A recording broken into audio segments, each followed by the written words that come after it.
Welcome to Process Over Pressure. I'm Chad Paris, and today's guest is somebody I've had the pleasure of getting to know before the show.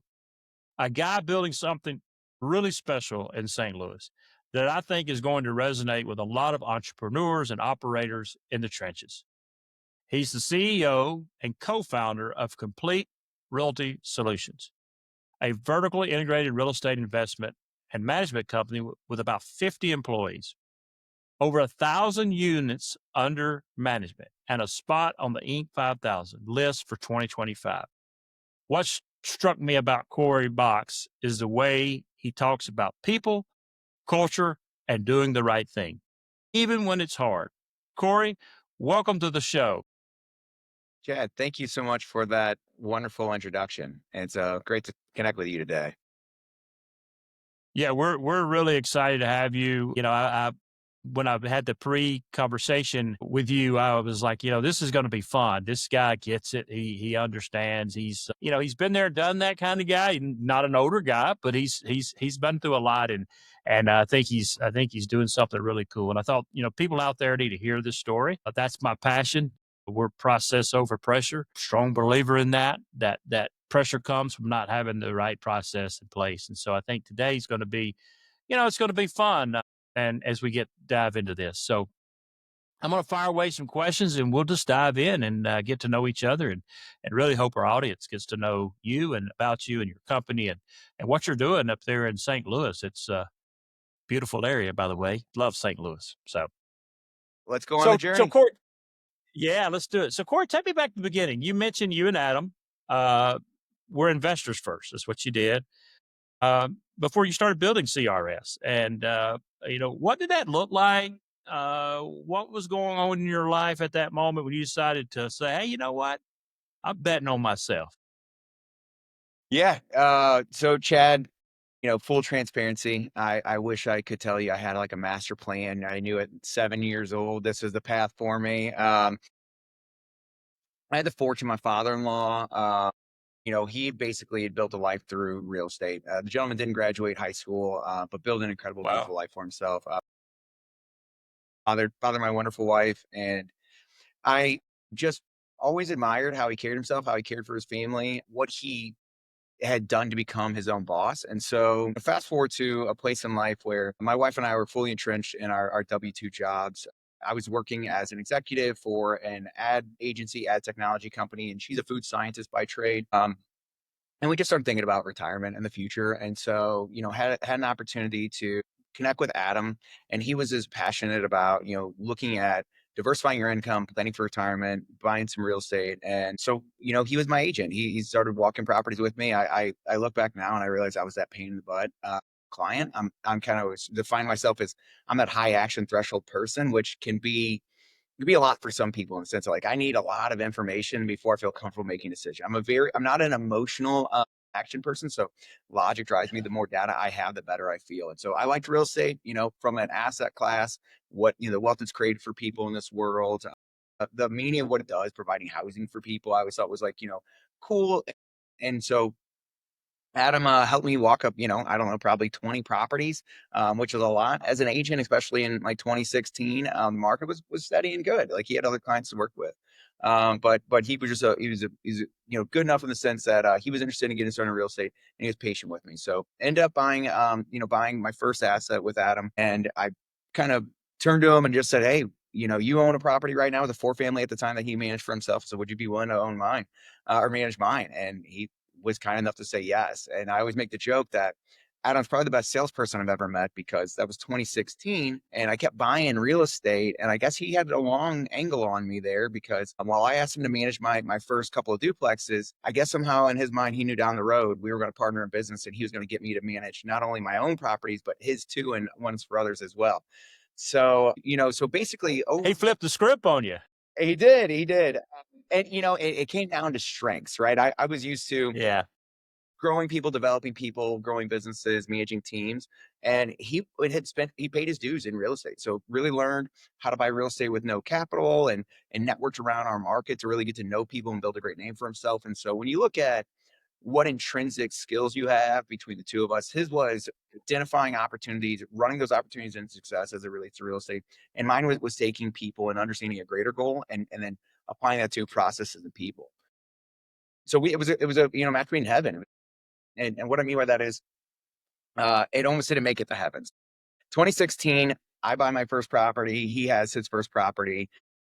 And, I keep buying. I go from one my first year, I buy two my second year, and then I buy three. And these are duplexes, right? So my numbers are growing. And ultimately, I get to where I'm in 2020. I have like 18 units that I own. And I just happen to, luck plays a huge factor in things, right? Fortune, call it God's plan, call it the universe, whatever it is that Yeah. resign yourself to ultimately led me to a place where the market kept getting better, the rents kept going up, and so I was able to take a real look at how I was spending my time and my purpose and kind of what I want to accomplish in life. Through that, I realized like if I really wanted to like go all in on something, give opportunity to others, and just basically not compromise on anything like in terms of my vision or my morals, my values. I had to do it through my own business, right? And so Yeah. started planning that. So in 2020, interestingly enough, Adam was at a crossroads. He was going to either fire me as a client and only manage his own properties, or he's going to have to decide to hire somebody, right, and actually incorporate and start officially offering third-party management. And so he did that. His first employee he hired, interestingly enough, was at March 2020, in which, if you guys can all remember, think back to that time period, things were fine until they weren't, right? World shut Yeah. down, and he Yeah. has his first, employees pay, and he's a father of four girls, young girls, so he had his overhead and responsibilities too, and took that risk and just about the worst time he possibly could, right, or at least the scariest time, and somehow Yeah. like with many things, right? It worked out. I think hard work and consistent hard work over time, smart work pays off. And so Yeah. fast forward, they went from the call it like 60 units that made up his portfolio of mine, to when I was really getting serious about like knowing I wanted to go more into real estate. And I had the opportunity basically to walk, not needing a day job at that point. The real estate was going well. So I approached Adam, said, "Hey, I want to get serious about real estate. I want to scale my portfolio." And he said, "I got a better opportunity for you. What if we partner on the business that I've been building? We manage about 200 units right now across six people. And, I would love for somebody to come in and basically take on that management of those people and developing those people. You have a history of doing that. And I'll focus on buying the assets and helping us scale our portfolios together." Fast forward to 2026, we now employ over 50 people, that make up our greater team. The vast majority, 95%, 97% of them are here locally in our St. Louis market. And we manage over 1,000 units, which is a little over $250 million in assets. And we become this vertically integrated solution that I think kind of differentiates us in the market, where we can control the whole solution basically from beginning to end. And that has helped us and helped others. Lots of times people come to us with heavily distressed, properties or big challenges. And they've just had bad experience. They were self-managing or they had bad property management before. And we're able to help them out of those situations. Then on our end, we went from those properties we own to now we own over 150 properties, and we're getting ready to close on a 102 unit apartment building. So it took us about 250 units between the both of us, which would represent about a quarter of our portfolio. So, while that's all excellent, really the truth is like what gets me out of bed, what I enjoy most days is I have a really great team of people that I work with. They hold me accountable just like I hold them accountable. And a lot of Yeah. folks are just big on our kind of our basis is look, we hire good people that help basically, create good homes so we can, provide housing to good families. And, that's the crux of our business. And every day it seems like our goal is just helping folks. And most of my clients are either residents who want good housing for themselves or their family. It's landlords who are, we're just like me. They want diversification, maybe in retirement, a little extra cash flow, or they're passionate about getting into real estate. Right. And so how do we help those folks? So that's our business, Chad. That's what we do. That's Wow. the all the way fast forward to April 1st today. Wow, that's quite a story, quite a journey you guys have been on, and to come from where you did and really have a vision. I believe in divine and the good Lord as well. And to navigate that to this spot, you always look back and say, man, there's no way I could have done this on my own. So great story. I think you have 50 people now that you employ. One of the challenges that's out there and real estate and any business is hiring good people. How have you done that? How have you managed hiring good people, and what has been your secret sauce, so to speak? Because managing is one thing, but hiring the right people first is the real challenge. Yeah, I would have to give a lot of credit. I really admire my business partner, and I think, hopefully he would say the same thing about me. But him and his wife are just have some of the best hearts. They care Yeah, about people a lot, and they always lead with that first. I wish I was as good as him. I think, I operate under a similar, operating system in terms of mentally how I want to take care of people. I care a lot about folks, and it's always kind of driven me. But sometimes I'm also, hey, I've always wanted to be a people pleaser, make my parents happy, and yeah, make sure the people that I'm working with feel like they're taken care of and they're valued, and it's just so it's intrinsic to both of us. We just care about people, and that ends up like the old adage is like, right, take care of your people, they'll take care of your customers, and then the profit absolutely. will take care of itself. And so just focus on that, like treat people how you'd want to be treated. I like a flat leadership style. Today's world, it does not serve well to that top down leadership to maybe like the 1950s Yeah, where everyone's scared of the CEO or your boss. I work with my people and largely I work for my people. My job is to remove obstacles for them, create opportunity and growth for them. And so just keeping that at the forefront of your mind, like how do you make their jobs easier? Like by just improving how they do things and like, basically it's just us helping each other. And so as a result, we've created this environment where we don't get hung up in outcome bias so much. We kind of look at what can we review in terms of what went wrong, what went right. It breaks down to people and processes, right? We need to either always. upskill somebody and help them develop, or there's a bandwidth issue and there's a missing link in this infrastructure, or this process is inefficient, right? And so it's in my opinion, a lot of time it is our business is whack-a-mole in some ways, right? When something else is going well, right? Like sales are going right, Yeah, great, right? Operations need support, right? And when operations are going great, yeah, you want to scale up those sales to take care of those people in terms of compensation. So yeah, the way we've gotten to have a good culture is just largely just doing that with our folks, and we were very intentional on the front end of what's our purpose and what are our core values. And we run a monthly kind of internal nomination system. It's called the culture call out. And basically anybody in the company can recognize somebody else for the for representing one of our values. And they just kind of give the anecdote or the parable about what they did that represents that value.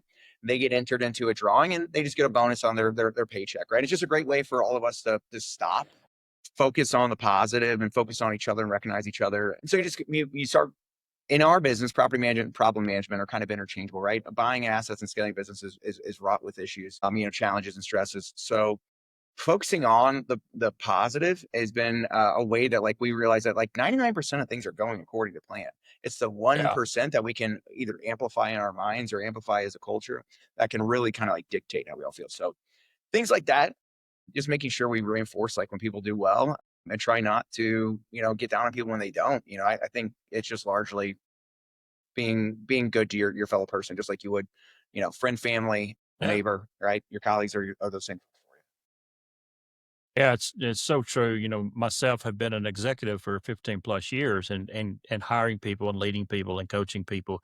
One of the things that's missed a lot in businesses is that there's a lot of money that's spent, on areas of the business, and one that usually gets the least amount of money is on the people and developing those people. It's not usually looked at, and I always tell people or clients that I have when we're talking through them is that, if you your people are a direct reflection of your company and what you stand for, and so if they're not presenting themselves in a way that you want your company to present or feel like, or people to get that feeling about that's a big issue. So that's key, and I like to hear that you're doing that, and that's a good deal. on the So nose, Chad. yeah, I yeah, just I said mean on it the is on the right. nose. Yeah. Yeah, yeah, and it happens all the time. I see it all the time. Companies are like, "Well, we're struggling," and I'm like, "Well, how much?" I always ask the question when I meet with them. Is like, "Well, how much are you investing in your people?" Or like, "Well, we give them bonuses and that." And look, money and compensation is great. They have to eat, they have to provide, they have to do all those things too. It's important. but it's deeper than that. It's a sense of connection to the top and what you're trying to do inside that company that's going to be the focal point, because they're going to be the people out there carrying the message. They're the ones That's carrying the right. mantra, not you. You got to, Yep. they got to do it, right? So, one thing you grew up, look, you grew up in North County, St. Louis. That's home for you. You born, raised right there, and now you're buying and renovating in that area, and so you're, where you probably played t-ball and basketball and been in part of the community and have probably tons of friends that are there. You've got a kind of full circle moment here. Now you're giving back to the community and investing in property there. What does that feel like? It has to feel good that you're doing that in your community. So, what is it like, and what does it mean to be from North County, St. Louis? Yeah, so St. Louis has gone through quite a cycle in my lifespan alone. I think back to when I was a kid and like the 95 to 99 when the Rams just came to St. Louis and all that, right? St. Louis is really at the peak. The Cardinals, the Blues, the Rams, right?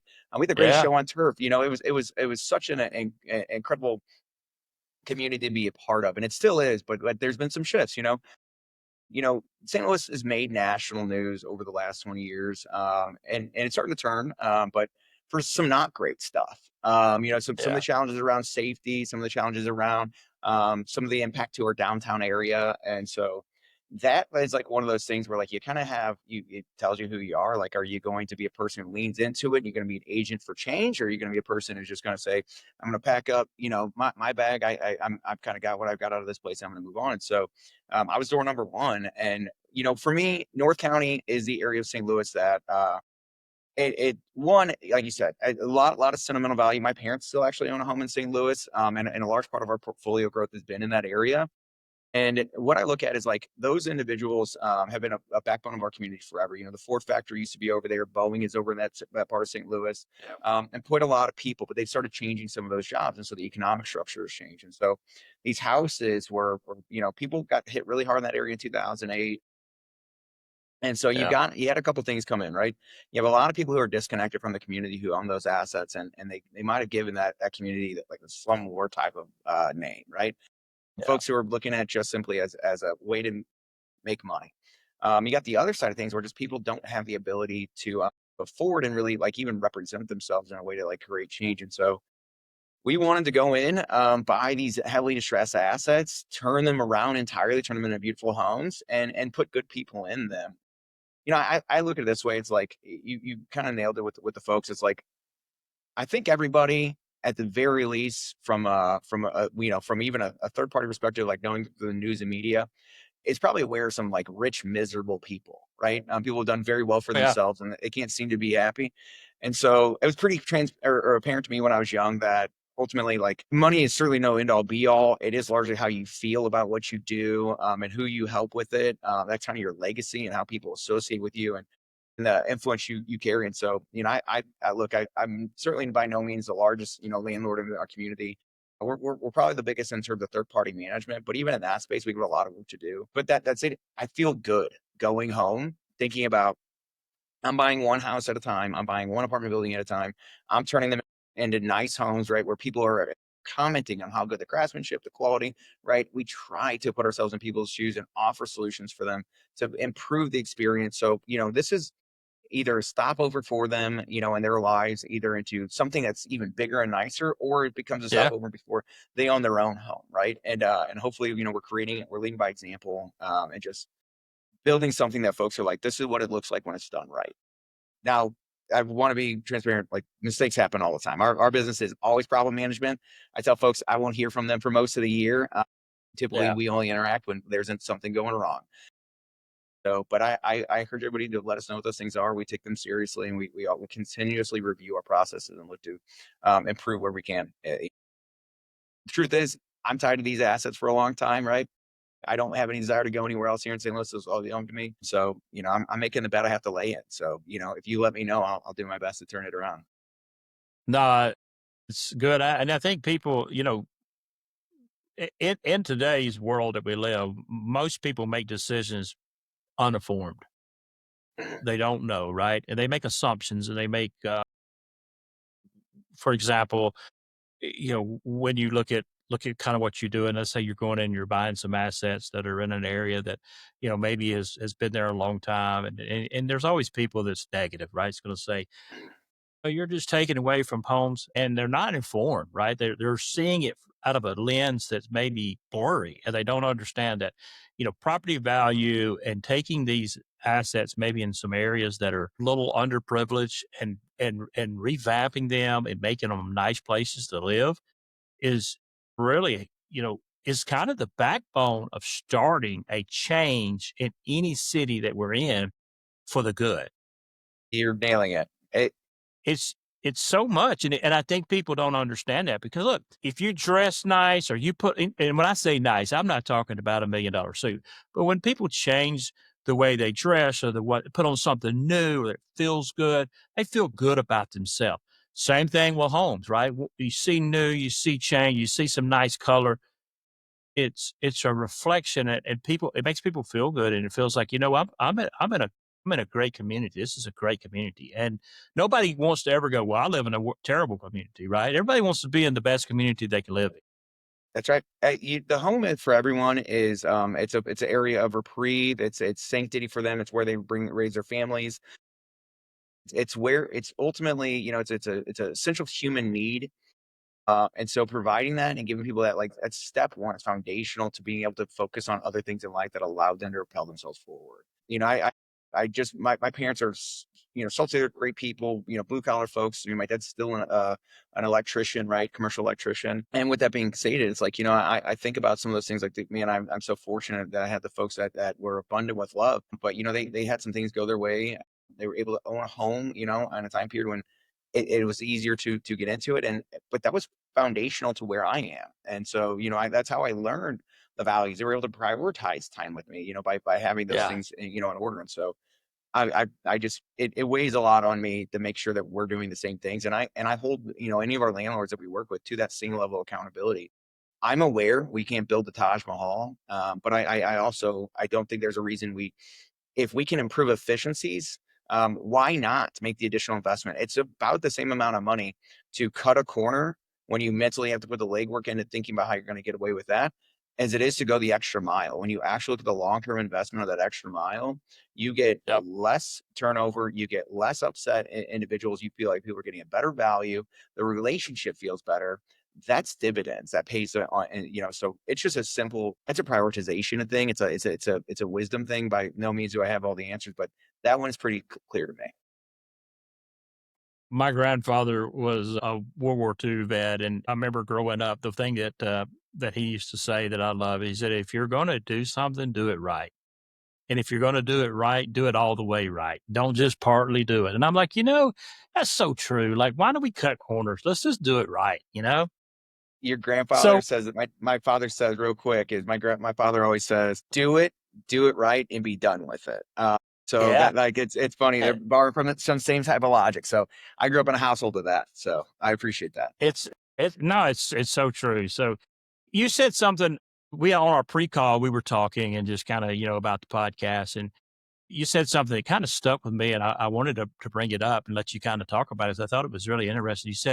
You said, let's see, the business is a reflection of all your flaws, not just your strengths. When did that hit you? Talk a little bit about that, and when I think that's a pretty profound statement there. I think one of the things I'm fortunate with, or blessed with, is the fact that I have some sense of self awareness. And what I mean by that sense of self awareness is I realize that everything in my life, you kind of think two things, right? Either everything happens to you or you make everything happen. And I think you got to decide what camp you fall into. And so all the good stuff and the bad stuff I've made happen in my life. And then also the same thing, every relationship I'm in is a 50-50 dynamic. And so if it's not going well, 50% of that is my responsibility too. And so I look at those things.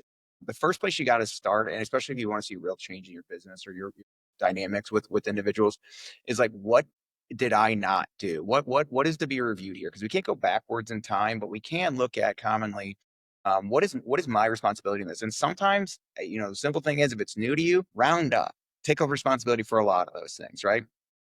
because that ultimately will end up unlocking for you some of the bigger issues. If you find yourself at the end of the day being like, oh, so and so can't get it right, or if just this one thing could, this person could just understand, or, oh, I can't believe they quit, it took another opportunity.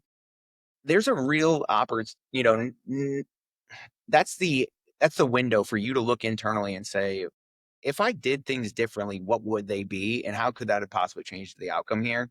And so when you talk about just yourself, it's like, all the things that you value and prioritize, your team's going to look where they know you're looking, and the where you don't, right? Their eyes are going to get, they won't put as much time and attention there. And so Yeah. understanding those things, taking a feedback loop approach. I always look at it as like, everything we do, no one has a crystal ball, right? I'm not clear everyone. I can't hold my team accountable for judgment calls right when they're trying stuff, because it's all hypotheses, right? We're going to try it out, right? Out of that, we're going to test, right? We're going to see how that works out. We'll all kind of know, did it work or not, right? And then we just feedback that in. Do we need to build that into a process? How do we refine this process?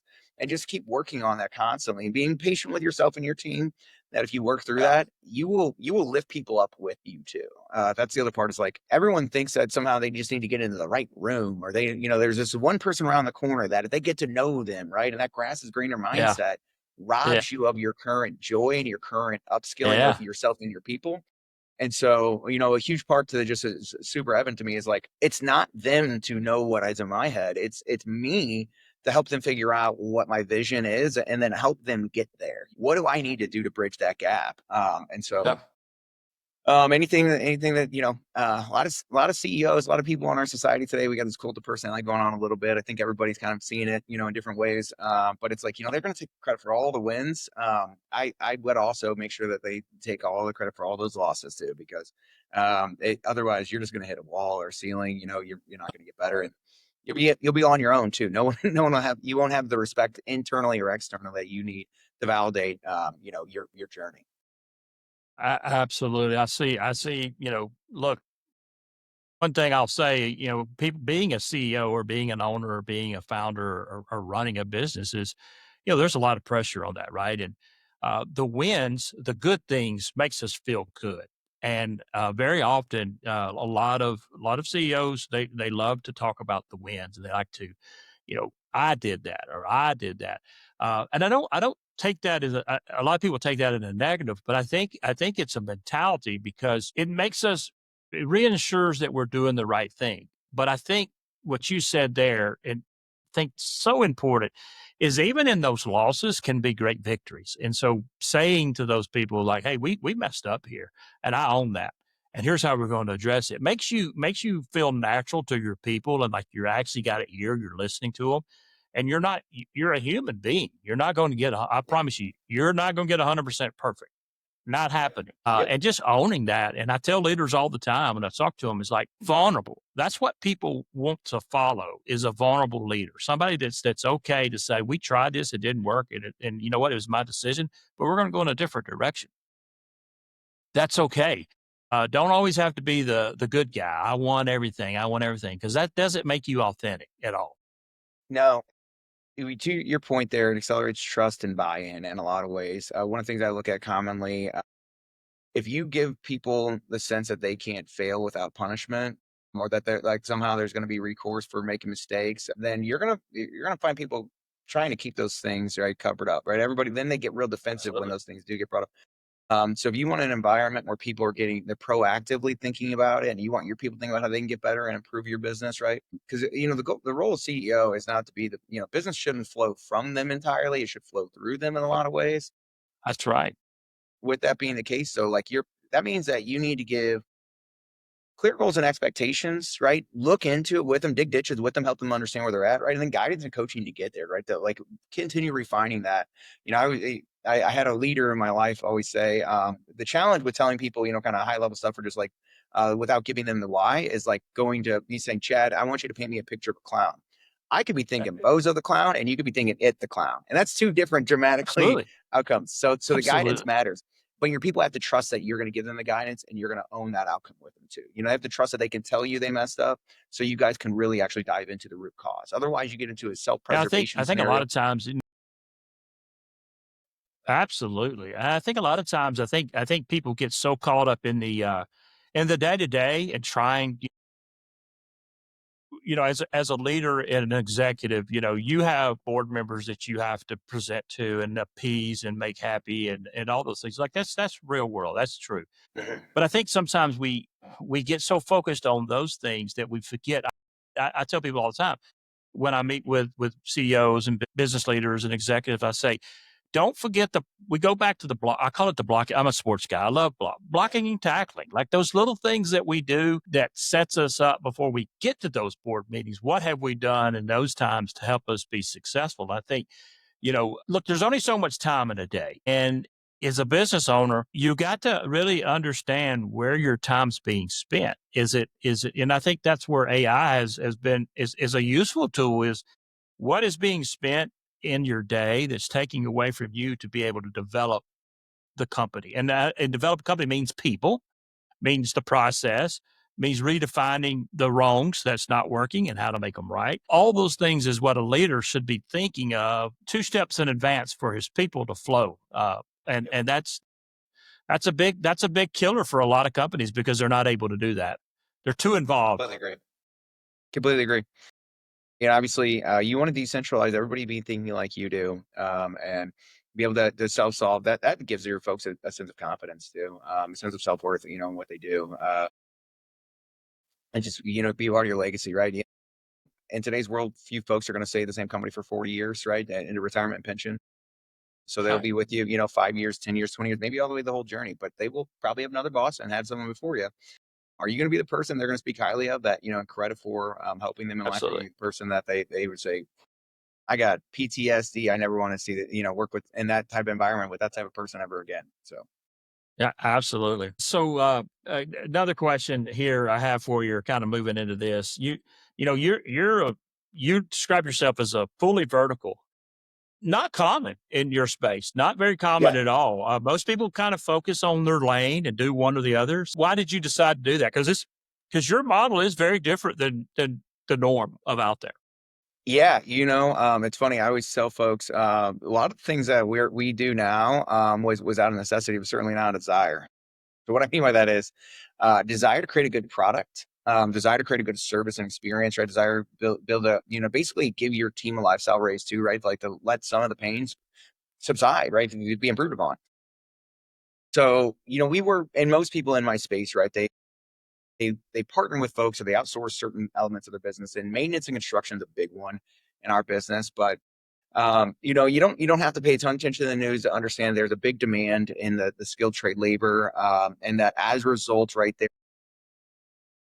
Becoming a resource constriction that we had to look at really like how do we get competitive with this, especially to ensure that our residents are having a good experience, our owners are their assets are performing, our team's not getting yelled at. So we went from outsourcing, 100% of our construction and maintenance to now we do that all in house. And so what that allowed us to do was, we can improve our cost structure. So we pass those savings on to others, right? We improve our speed and turnaround, which is obviously the second biggest thing, right? When That's something big. breaks, Yeah. people want it resolved, and then Yeah. quality, right? To be able to warranty and provide quality solutions that you can stand behind proudly, right? Because then when it's all disjointed and that kind of that shrink of time that happens from baton passing to baton passing, it goes outside of your ecosystem. Can't tell somebody else how to run their business. So we built it, and it's one of those things where it has had its challenges. It wasn't my background. I obviously understand business and infrastructure. I understand people, process development, but I don't know code on HVAC or electric or plumbing. Yeah. So you had to identify people who were competent in those areas to come in and then be able to provide those solutions and just take some chances on folks. And so, that really was a giant inflection point in our business where we realized like, man, we built this, we have this like secret sauce now, this competitive advantage in our market where we can do stuff that nobody else can do. And so we can take down heavily distressed assets. We can help people out of scenarios because we can control this piece of our business. And so people buy differences, not similarities is one of my favorite sayings to remind myself of. So it not only differentiated us in our space, but for our own business, it makes it attractive to, anybody who's of talent who wants to come into an industry like ours, work in a business like ours. And it ensures basically our success and longevity. Our values and our mission can expand beyond just what was our initial industry and go into others. And so we just wanted to build that and one area. And it just basically came down to the element of what does a great business look like? What do great businesses do? And those things became evident. And so fear is a bit of a liar. The most things you don't know how to do. Um, prepare your research, ask people who've done it before, and then ultimately, when you're ready, right, take that step. You'll never feel like you're entirely ready, but take that step, and you realistically, you look back, and you the only thing you really kind of think about and ask yourself is, why did it take me so long to make those changes? So, that Do was the that all the biggest time. element. So, Yeah. so it just Do that. it's just improved us tremendously. Our quality, speed, and confidence in our team, the people we can help, has just gone up tremendously as a result. That's so good. So I'm gonna kind of shift in a little bit more about you a little bit on this. So Sure. this next question. So, look, you have 50 people that work for you. You've got 250 million in assets. You're Inc. 5,000. You're about to close on another 102 units, making it up to 250 properties in the next 45 days. So, you know, people listen to this are like, well, how does he even have time to breathe? So what does a week actually look like for you, Corey? And kind of walk me through that because obviously you've got a lot going on and you're very successful and it's you and a partner. So just kind of real and raw, what does it look like? So now versus build is always different, right? So I'm Yeah. transparent about that. So, one of the things I understood, and there's a great book out there like called Getting Things Done. And it talks about like a lot of times you have to capture, right, what you want to get done. And then you basically create process underneath that. And then I look at like, basically how do we measure it, right? How do we track it so we can measure improvement, we can measure decline, right? So we can start, it's kind of man in the mirror stuff, right? Like how do I get better than I was yesterday? And so been really big into like data and metrics tracking, trying to attribute data and metrics to basically every function of our business that can be, qualitatively measured and try to create qualitative measurement for things that are hard, right? Like how good is an email, right? Like so measuring those things. And so Yeah. started doing that. And once I got that kind of in place and the team kind of knew that was a formula for scaling anything, they started doing it. They started coming up with tracking measurements and they started documenting procedurals. And so when they knew that they would influence and improve. So I always tell folks, we don't make unilateral decisions in this business, even myself, right? I mean, push come to shove. Ultimately, I guess I wear the hat where I could just say, it's my way, that's how we're going to do it. That never works long term. That does not improve buy-in, does not help people like basically feel empowered to make those decisions. So our team knows when there's something that's wrong, bring it to a team meeting. It's almost like an EOS, like kind of hybrid in the sense, the level 10 type meeting, bring those problems.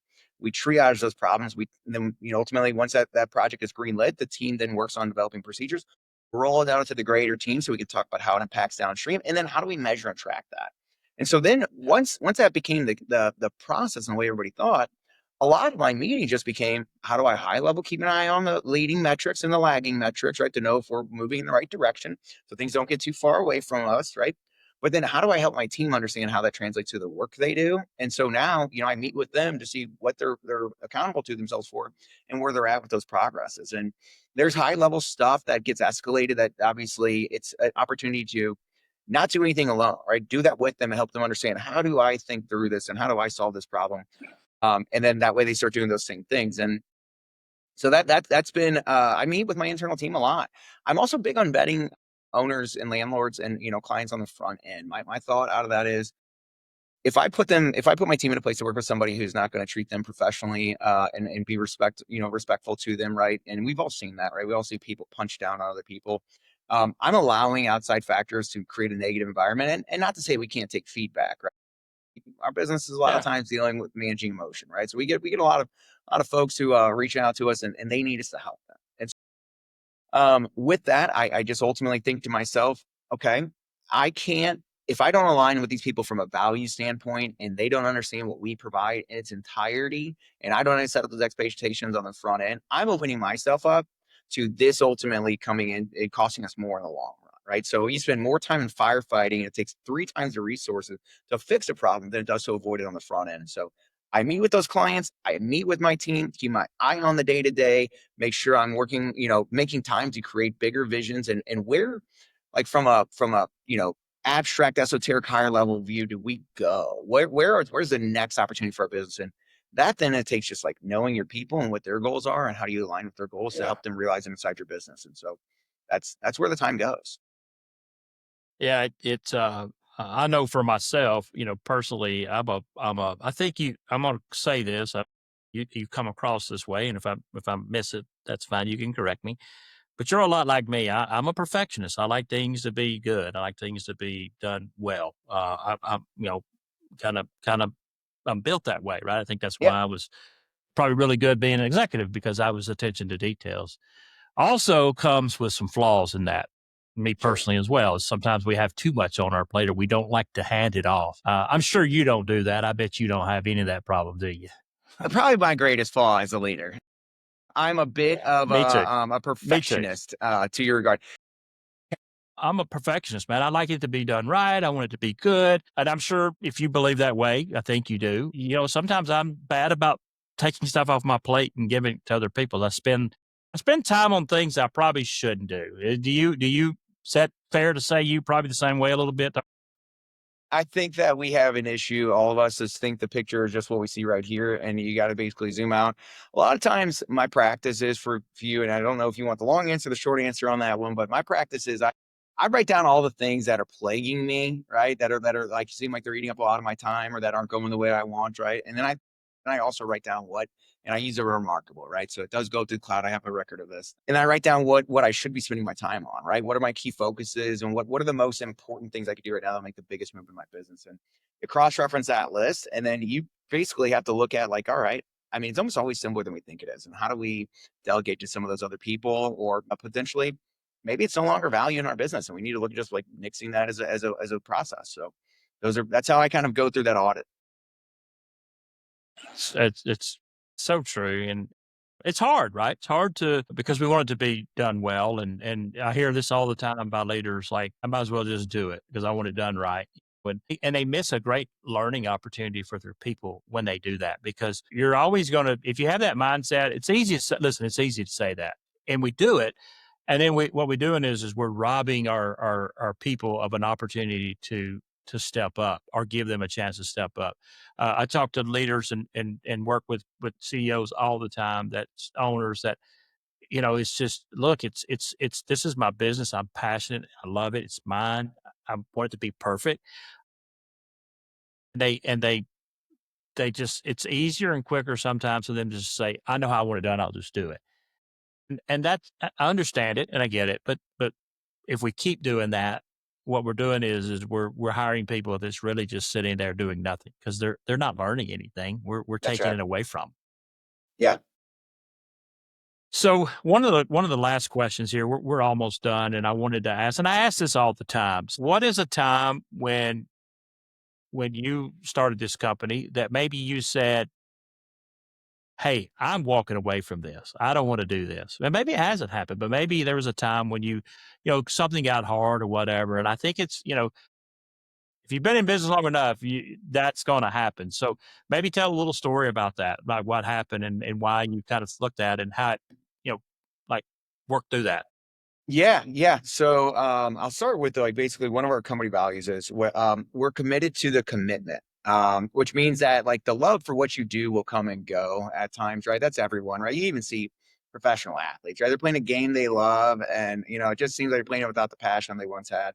And that's anything, right? I've always had I kind of adopted a mindset early on in life, which is if somebody paid you 40 hours a week, right, to sit poolside and sip cocktails all day long, eventually you'd start saying, I wish it was not so sunny. I'm getting sunburned.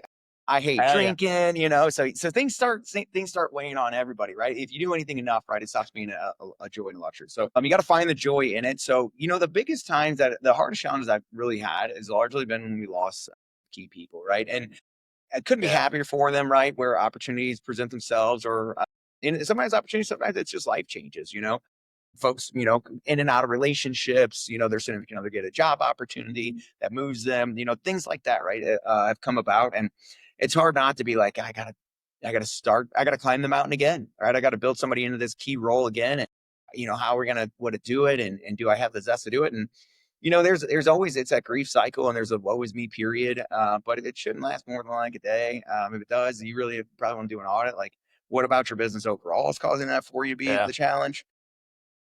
And I also would say this, one of the things that I think is important is you got to take care of yourself first. It's one of the things I think that folks are like, I'm busy, I'm busy, I'm busy, and work themselves into a place in life where they don't have the physical resiliency they need because the business and the economics of the world will test you all the time. So if you don't have a good outlet for your stresses, a good support system, right, it does become challenging. You got to take real looks at like what outside of these four walls am I not investing in, or that need me to invest in, so I can be better inside of these four walls. And so the specific That's good. scenarios are largely just like having key people leave. It's in our business like ours, 6 years now, in third party business, but really a decade people over time. I've kind of just found this to be the scenario all the time. Just like a breakup, you feel it.